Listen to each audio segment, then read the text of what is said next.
ഇപ്പോൾ ഈ കഴിഞ്ഞ കുറച്ച് ദിവസം മുമ്പ് മസ്താനി എന്ന് പറഞ്ഞിട്ടുള്ളൊരു കണ്ടസ്റ്റന്റ് എവിക്റ്റായി. അപ്പോൾ ബിഗ് ബോസും ഏഷ്യാനെറ്റും ജിയോ ഹോട്ട്സ്റ്റാറും അടക്കം ട്രോൾ ചെയ്തു, ദേ പോയി ദാ വന്നു എന്നുള്ളത്. ശരിക്കും മസ്താനി 2 ആഴ്ച നിന്നു, ചേട്ടൻ നിന്നത് ഒരാഴ്ച മാത്രമാണ്. പക്ഷെ ചേട്ടൻ അങ്ങനത്തെ ഒരു ട്രോളും വന്നിട്ടില്ല, നെഗറ്റീവും ഒന്നുമില്ല. ചേട്ടൻ പോയി ഫുൾ പോസിറ്റീവായിട്ടാണ് തിരിച്ചു വന്നത്. പക്ഷേ മസ്താനിനേക്കാളും കുറവ് നിന്നത് ചേട്ടനാണ് ഒരാഴ്ച. പക്ഷെ എന്തുകൊണ്ട് ചേട്ടന് ട്രോള് വന്നില്ല, മസ്താനിക്ക് ട്രോള് വന്നു? ആലോചിച്ചിട്ടുണ്ടോ? അല്ല, അത് സ്പഷ്ടമല്ലേ, അതിനകത്ത് കാര്യം കൃത്യമായിട്ടുണ്ടല്ലോ. മസ്താനി അവിടെ നിന്ന് കുറച്ച് നെഗറ്റീവായിട്ടുള്ള കാര്യങ്ങൾ എക്സ്പ്രസ് ചെയ്തു. ഞാൻ നെഗറ്റീവ് ഒന്നും പറഞ്ഞില്ല, അതുകൊണ്ട് തന്നെ എന്നെ പുറത്താരും കണ്ടില്ല. കാരണം ഞാൻ നെഗറ്റീവായിട്ട് ആരെങ്കിലും ചീത്ത വിളിച്ചിരുന്നെങ്കിൽ ഒരു പക്ഷേ എന്നെ പുറത്ത് കാണിച്ചേനെ. അങ്ങനെ ഒരു നേച്ചർ ബേസിക്കലി ഇല്ല. അവിടെ പ്രശ്നങ്ങൾ നടക്കുമ്പോൾ അതിനെ പരിഹരിക്കാനാണ് ഞാൻ ശ്രമിച്ചിട്ടുള്ളത്. അപ്പൊ അവിടെ പരിഹരിക്കണ്ടായിരുന്നു പ്രശ്നങ്ങൾക്ക്.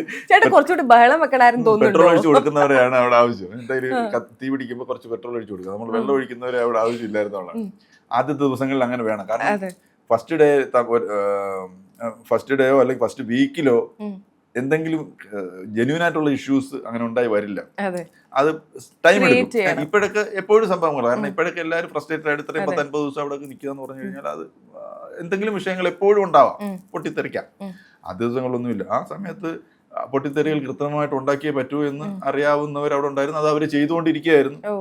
അപ്പം നമ്മൾ നമ്മുടെ ഒരു ഏരിയയിൽ കൂടെ നമ്മൾ കുറച്ച് തമാശകളൊക്കെ ഉണ്ടാക്കി ആ ഒരു ഏരിയയിൽ കൂടെ നമ്മളും പോയിക്കൊണ്ടിരുന്നു. കിച്ചണിൽ ഭക്ഷണം ഉണ്ടാക്കുക എന്നുള്ള പ്രധാനം വരും. ഈ കിച്ചൺ ടീം ഞാൻ എങ്ങനെ വന്നതെന്നറിയാം. അപ്പോൾ ഇവർ ക്യാപ്റ്റനായി കഴിഞ്ഞ് കിച്ചൺ ടീമിലേക്ക് ആളിനെ തിരഞ്ഞെടുക്കണം. 20 പേരുണ്ടേ കിച്ചൺ ടീമിലേക്ക്. ആരൊക്കെ പോവാം? 2 പേരാ കൈവക്കിയത്. ഞാൻ ആലോചിച്ചു, ബാക്കി 18 പേര് തിന്നാൻ വന്നിരിക്കുകയാണ്. ഈ ശരിയാക്കണ്ടേ ഇതെല്ലാരും? ആരെങ്കിലും ഉണ്ടാക്കിയാലേ കഴിക്കാൻ പറ്റും. സാധാരണഗതിയിൽ ഇന്നത്തെ കാലത്ത് വിവാഹം കഴിച്ച് കുടുംബമായിട്ട് ജീവിക്കുന്ന പുരുഷന്മാർ അത്യാവശ്യം പാചകമൊക്കെ അറിഞ്ഞിരിക്കണം. നിങ്ങളും കൂടെ കേൾക്കാനാണ് പറയുന്നത്. അല്ലെങ്കിൽ പെട്ടുപോകും. കാരണം സ്ത്രീകൾ പൊതുവെ വീട്ടു ജോലി മാത്രം ചെയ്യുന്നവരല്ലല്ലോ, അവർക്ക് അവരുടേതായ ജോലികളുണ്ട്. അപ്പൊ നമുക്ക് സമയത്തിന് എന്തെങ്കിലും കാര്യങ്ങളൊക്കെ വേണമെങ്കിൽ നമ്മളും കുറച്ച് അത്യാവശ്യം അറിഞ്ഞിരിക്കണം. പിന്നെ ഇപ്പൊ യൂട്യൂബ് ഒക്കെ ഉള്ളതുകൊണ്ട് നമുക്ക് നോക്കി കാര്യങ്ങളൊക്കെ. അവിടെ യൂട്യൂബ് ഇല്ല. ഇവിടുത്തെ എക്സ്പീരിയൻസ് കൊണ്ട് അവിടെ ചെന്ന് പിന്നെ അവിടെ ഒനിയിൽ അറിയാവുന്ന ഒരാളുണ്ട്. നമ്മളയാളുടെ കൂട്ടത്തിൽ എന്താണ് നമ്മളിന്ന് പ്ലാൻ ചെയ്ത് എത്ര പേർക്ക് ഉണ്ടാക്കണമെന്ന് പ്ലാൻ ചെയ്ത് കഴിഞ്ഞാൽ പിന്നെ നമ്മൾ അതങ്ങ് അയാൾ ചെയ്തോളൂ, അതിനനുസരിച്ചുള്ള സപ്പോർട്ട് വിടുന്നതാണ്. അപ്പം ഞാൻ 2 പേരെ കണ്ടപ്പോൾ ഞാൻ പറഞ്ഞു, വേറെ ആരും ഇല്ലെങ്കിൽ ഞാൻ നിൽക്കാം. 3ആയി. അത് കഴിഞ്ഞപ്പോൾ അതൊരു തെറ്റായ ഡിസിഷൻ ആയിരുന്നു. കിച്ചൺ ടീമിലേക്ക് ഡിസിഷനൊന്നുമല്ല, പക്ഷെ അത് തെറ്റായി മാറി.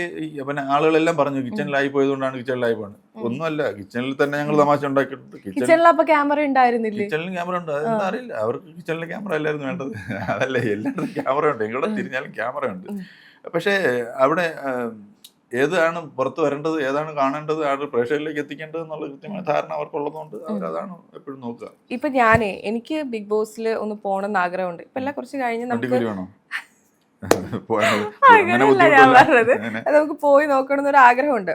ഇത്രയും വലിയൊരു ഷോന്റെ പാർട്ടാവണമെന്ന്, കുറച്ച് ദിവസം ഒന്ന് പോയി അത് എക്സ്പീരിയൻസ് ചെയ്യണമെന്ന് ആഗ്രഹമുണ്ട്. പക്ഷെ എല്ലാവർക്കും ഉള്ളൊരു ജെന്യൂൻ ആയിട്ടുള്ള ഡൗട്ടാണ്, ബിഗ് ബോസ് സ്ക്രിപ്റ്റഡ് ആണ്. ഇപ്പൊ ചേട്ടൻ പറഞ്ഞു ഇത്രയും ക്യാമറ ഉണ്ടായിട്ട് ഞാൻ പറയുന്നൊന്നും പുറത്തു വന്നില്ല. അപ്പൊ എനിക്ക് ചോദിക്കാനുള്ളത്, ബിഗ് ബോസ് സ്ക്രിപ്റ്റഡ് ആണോ അല്ലെങ്കിൽ ബിഗ് ബോസ് എഡിറ്റഡ് ആണോ? എഡിറ്റഡ് ആണെന്ന് എല്ലാവർക്കും മനസ്സിലാവും, സ്വാഭാവികം, സംഭവം സിമ്പിൾ അല്ലേ. അല്ല, ഞാനിത് പുറത്ത് വന്നില്ല എന്ന് ഞാൻ പറയുമ്പോൾ എപ്പോഴും ഞാൻ അത് അവർക്കെതിരെ പരാതി പറയുന്ന പോലെ ആയിരിക്കും. അവിടെ ഏത് കണ്ടന്റാണ് പുറത്ത് വരേണ്ടതെന്ന് തീരുമാനിക്കേണ്ട ആളുകൾ അവിടെ ഉണ്ട്. അപ്പോൾ അതുകൊണ്ട് നമ്മൾ പറയുന്ന കണ്ടന്റ് അത്ര പ്രാധാന്യം ഇല്ലാത്തതുകൊണ്ടായിരിക്കും അവിടെ പുറത്ത് വരാത്തത്. അല്ലെങ്കിൽ ഞാൻ ഈ ഷോയെ മനസ്സിലാക്കിയത് തെറ്റായിട്ടായിരിക്കാം. അങ്ങനെ പല കാരണങ്ങൾ അതിനകത്ത് വരാം. പിന്നെ പോകുന്നതിന് അവിടെ പോകാൻ താല്പര്യം ഉണ്ടെങ്കിൽ അവിടെ ചെന്ന് എനിക്ക് തോന്നുന്നു എക്സ്പീരിയൻസ് ചെയ്യാൻ വേണ്ടിയിട്ടാണെന്ന് പറഞ്ഞാൽ അവർ കേട്ടില്ല.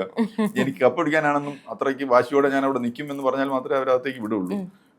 അപ്പോൾ ശരിക്കും ഈ ബിഗ് ബോസ് കാണുന്ന പ്രേക്ഷകന് എന്താണ് കിട്ടുന്നതെന്ന് ചോദിച്ചു കഴിഞ്ഞാൽ ഞാൻ പറയും അതിനകത്ത് പ്രത്യേകിച്ച് അവനൊന്നും കിട്ടത്തില്ല. ഒരു സമയം കളയാന്നുള്ളതിനപ്പുറം വലിയ ഒരു എന്തെങ്കിലും ഒരു നല്ല മെസ്സേജോ അല്ലെങ്കിൽ അതിൻ്റെ നല്ലൊരു വിനോദമോ പോലും കിട്ടുമെന്ന് എനിക്ക് തോന്നുന്നില്ല. പക്ഷേ അതിൽ പോകുന്നവർക്ക്, അവിടെ ഒന്ന് ബിഗ് ബോസ് ഹൗസിലേക്ക് ഒന്ന് കാലെടുത്ത് വയ്ക്കുന്നവർക്ക് അതൊരു എക്സ്പീരിയൻസ് ആണ്. ഇപ്പോഴത്തെ കാലത്ത് അങ്ങനെ ഒരു അവസ്ഥയിലൂടെ കുറച്ച് ദിവസം നിൽക്കാൻ പറ്റുക എന്ന് പറഞ്ഞാൽ അതൊരു എക്സ്പീരിയൻസ്. അത് നമുക്ക് കൃത്യമായിട്ട് നമ്മൾ വിചാരിച്ചാൽ ഉണ്ടാക്കാൻ പറ്റില്ല. അപ്പൊ അതുകൊണ്ട് അതൊന്ന് എക്സ്പീരിയൻസ് ചെയ്യുന്നതല്ലായിരിക്കും. പോകുന്നവർക്ക് അതൊരു എക്സ്പീരിയൻസ് എങ്ങനെയുണ്ടായിരുന്നു? ഒരു ആയുസിൽ ഒരു മനുഷ്യന് ഒരിക്കൽ മാത്രം കിട്ടുന്ന ഒരു ചാൻസ് അതായിരിക്കും ഈ ബിഗ് ബോസ് ഹൗസിലേക്കുള്ള ഒരു എൻട്രി. അപ്പൊ അത് എക്സ്പീരിയൻസ് ചെയ്യാം. പിന്നെ കുറച്ച് ബുദ്ധിയും കൂടെ പ്രയോഗിച്ച് നിന്നാൽ കുറച്ച് കൂടുതലാണ് പോവാം. അതിനകത്ത് കുറച്ച് ബുദ്ധി പ്രയോഗിക്കാൻ മറന്നുപോയോ? ഞാൻ മറന്നുപോയിട്ടൊന്നുമില്ല. എനിക്ക് ഒരു പക്ഷേ ഞാൻ ഇപ്പൊ മനസ്സിലാക്കുന്നത്, എനിക്ക് അല്പം ആത്മവിശ്വാസം കൂടുതലുണ്ടായിരുന്നു എന്ന് സംശയം. കാരണം പെട്ടെന്ന് എന്നെ പുറത്താക്കില്ല, കാരണം അതിനുള്ള കണ്ടന്റ് എൻ്റെ കയ്യിലുണ്ട് എന്നുള്ള ഒരു വിശ്വാസം ഉള്ളത് കൊണ്ട് ഞാൻ ആദ്യത്തെ ആഴ്ച എന്നെ പുറത്താകുമെന്ന് വിചാരിച്ചില്ല. അപ്പോൾ നമുക്ക് നമ്മളുടെ കാര്യങ്ങളിലേക്ക് ഇറങ്ങി വരാൻ എങ്കിൽ പോലും സമയം ഉണ്ടെന്ന് കഴിച്ച് കാത്തിരുന്നല്ല. എങ്കിൽ പോലും എൻ്റെ ഒരു ഏരിയയിൽ ഞാൻ മാറി നിന്നില്ല. എൻ്റെ ഒരു ഏരിയയിൽ ഞാൻ കൊടുക്കാനുള്ള സാധനങ്ങളെല്ലാം കൊടുത്തു തന്നു. ആദ്യത്തെ ഒരാഴ്ച തന്നെ ഞാനൊരു നല്ലൊരു പെർഫോമൻസ്, ഒരു 6 മിനിറ്റ് ഉള്ള ഒരു സോളോ പെർഫോമൻസ് പോലും ഞാൻ അവിടെ ചെയ്തു. നമ്മൾ കണ്ടില്ല, നിങ്ങൾ കണ്ടില്ല. അത് എന്തായാലും ഞാൻ ബിഗ് ബോസ് എങ്കിലും അത് കണ്ടു കാണും, അവരുടെ കാണും ചിലപ്പോൾ. അതിന് വേറെ എവിടെ പെർഫോമൻസ് എന്തായിരുന്നു? അത് ഞാൻ സോളോ ഡ്രാമ ചെയ്തിട്ടുണ്ട്, ഞാൻ മുമ്പും ടെലിവിഷൻ തന്നെ ചെയ്തിട്ടുണ്ട്. അപ്പോൾ ഇതെന്ന് പറഞ്ഞാൽ സൗമ്യ വധക്കേസില്ല, നമ്മുടെ ഗോവിന്ദചാമി ട്രെയിനിൽ വെച്ച് ഒരു പാവംകുട്ടിയെ കൊന്ന ഒരു സംഭവം ഉണ്ടല്ലോ, റേപ്പ് ചെയ്ത്. അപ്പോൾ ആ സംഭവം സൗമ്യയുടെ ഒരു ചേട്ടൻ വിഷമിച്ചിരിക്കുന്നു. ആ ഒരു സിറ്റുവേഷനെ വെച്ചിട്ട് അപ്പോൾ അയാൾ കുറച്ച് ഒരു നാടകത്തിൻ്റെതായ കുറച്ച് ചിട്ടവട്ടങ്ങളൊക്കെ അതിനകത്തുണ്ട്. അത് കഴിഞ്ഞിട്ട് അതിൻ്റെ എൻഡിൽ ഇയാളിങ്ങനെ ഇരിക്കുമ്പോഴത്തേക്ക് ബോഡി കൊണ്ടുവരികയാണ്. ഇയാളന്നേരം ഓർക്കുക, വെള്ള തുണി പുതച്ച് ഇപ്പം അവളെ കൊണ്ടുവരും, എല്ലാം വെട്ടിമുറിച്ച് കീറിയിട്ടാണ് കൊണ്ടുവരുന്നതെന്നാണ് പറയുന്നത്. പോസ്റ്റ്മോർട്ടത്തിൻ്റെ കാര്യമാണ്. ഞാൻ എത്ര നിറമുള്ള ഉടുപ്പുകൾ വാങ്ങിച്ചുവിട്ടതുണ്ട്. എനിക്ക് ജോലി വല്ലതും ഉണ്ടായിട്ടാണ്. എൻ്റെ കുഞ്ഞനിയത്തിയല്ലേ അവൾ, ഞാൻ അവൾക്ക് വാങ്ങിച്ചു കൊടുത്തിട്ടുണ്ട് എത്ര നിറമുള്ള ഡ്രസ്സുകൾ. അവൾ ആദ്യം ട്രെയിനകത്ത് കയറുന്നത് എൻ്റെ ഈ കൈ പിടിച്ചാൽ, നമുക്ക് അവൾ 8ാം ക്ലാസ്സിൽ പഠിക്കും. അപ്പോൾ എറണാകുളത്ത് ഒരു ജോലി കിട്ടി, ട്രെയിനിലാണ് പോവുകയും വരികയും ചെയ്യുന്നതെന്ന് അറിഞ്ഞപ്പോൾ ഞാൻ എല്ലാവരോടും ചോദിച്ചു, വിടണോ? അവളല്ലേ, അവളുടെ ആഗ്രഹമല്ലേ, അവൾക്ക് എന്തെങ്കിലും തുണിയോ മണിയോ വാങ്ങിക്കണമെങ്കിൽ ഒരു ജോലി ഇട്ടിട്ടില്ലേ. അങ്ങനെ അയാൾ പറഞ്ഞു ആ വിഷമം പറഞ്ഞിട്ട് ആ ബോഡി കൊണ്ടുവരുന്ന സമയത്ത് അയാൾ ഇതാകുന്നത്. പിന്നെ അത് കഴിഞ്ഞിട്ട് ഞാൻ പറയുന്ന സാധനമാണ്, ഒരു ഡയലോഗാണ്, അതിനകത്തൊരു മെസ്സേജായിട്ട് പറയുന്നത്. ഈ നാട്ടിലെ എല്ലാ പെൺകുഞ്ഞുങ്ങളോടും ഞാൻ പറയുകയാണ്, ആൾത്തിരക്കുള്ള ഒരു സ്ഥലത്തോ തിരക്കുള്ള ഒരു ബസ്സിലോ ട്രെയിനിലോ നിങ്ങളുടെ വളർച്ചയെത്താത്ത ശരീരത്തിനെതിരെ ഒരു വൃത്തികെട്ട കൈ നീണ്ടു വന്നേക്കാം, കരുതിയിരിക്കുക.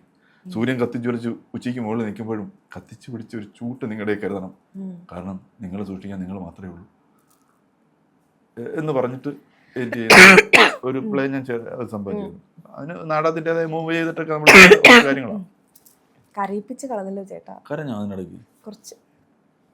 അപ്പൊ ഇങ്ങനെ ചെയ്തിട്ട് പോലും കരയെങ്കിൽ ഞാൻ ഒരു ആക്ട് ചെയ്തിരുന്നെങ്കിൽ എന്തായിരുന്നു? ഫീൽ ചെയ്തു, അപ്പൊ ഞാൻ സക്സസ് ആണ്. അല്ല അത് ശരിക്കും എന്തുകൊണ്ട് ഇത്രയും നല്ലൊരു ആക്ട് അവർ പുറത്തു വിട്ടില്ല? അയ്യോ, അതിനെ കുറിച്ചൊക്കെ നമ്മൾ സംസാരിക്കാൻ എനിക്കറിയില്ല. അത് ആ സമയത്ത് വേറെ അറ്റ്ലീസ്റ്റ് ഒരു സോഷ്യൽ മീഡിയയിൽ ഒരു റീൽസ് ആയെങ്കിലും കട്ട് ചെയ്തിടാനുള്ള ഒരു മാന്യത അവർ കാണിക്കണം.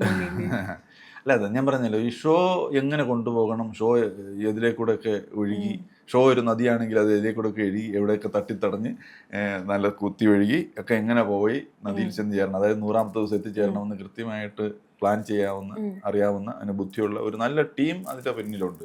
അതുകൊണ്ട് തന്നെയാണ് ഈ ഷോ ഓരോ വർഷം കഴിയും തോറും പോപ്പുലറായിട്ട് മുന്നോട്ട് പോയിക്കൊണ്ടിരിക്കുന്നത്. അത് പല ഭാഷകളിൽ പല സീസണുകളായിട്ട്. അപ്പൊ അതുകൊണ്ട് അതിനെ നമുക്ക് ചോദ്യം ചെയ്യാനൊന്നും അവകാശമില്ല, അത് അവരുടെ ഡിസിഷനാണ്. എൻ്റെ ഷോ, രഞ്ജിത്തിന്റെ ഷോ ഒരു പെർഫോമൻസ് കാണിച്ച് രഞ്ജിത്തിനെ ഒന്ന് നന്നാക്കി എടുക്കാം, അതൊന്നും അല്ല. രഞ്ജിത്തെന്നോ അല്ല വേറെ ഒരാളൊന്നും അല്ല.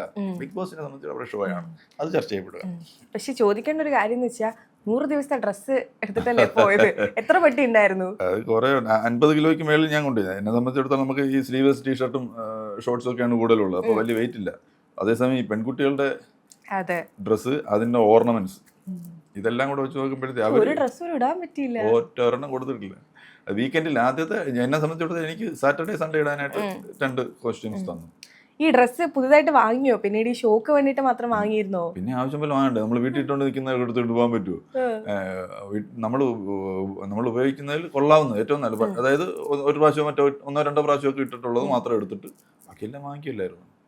ഇനി അത് പുറത്തിടാൻ പറ്റാത്ത സാധനങ്ങളുണ്ട്, അവിടെ മാത്രം ഇട്ടുകൊണ്ട് പോകാൻ പറ്റുന്ന കുറെ സാധനങ്ങൾ വാങ്ങിച്ചു, കുർത്തയൊക്കെ പോലെ. അത് എടുത്തിട്ടുണ്ട് വെളിയിലോട്ട് എനിക്ക് നടക്കാൻ പറ്റുമോ? മറ്റേ സിനിമയിലെ പിഷാരടിയുടെ സിനിമയിൽ അയാൾ ഇട്ടതുപോലെ ഞാനിപ്പോ അത് ഷെർവാണിയൊക്കെ ഇട്ടോണ്ട് എവിടെ ഇട്ട് പോകാൻ പറ്റും? എനിക്കതിന് എന്ത് ചെയ്യണമെന്ന് അറിയാതിരിക്കുകയാണ്. ഇനി അവിടെ തന്നെ കൊണ്ട് ഫൈനലിൽ വല്ലതും പോകുമ്പോൾ മാറി ഇടാം.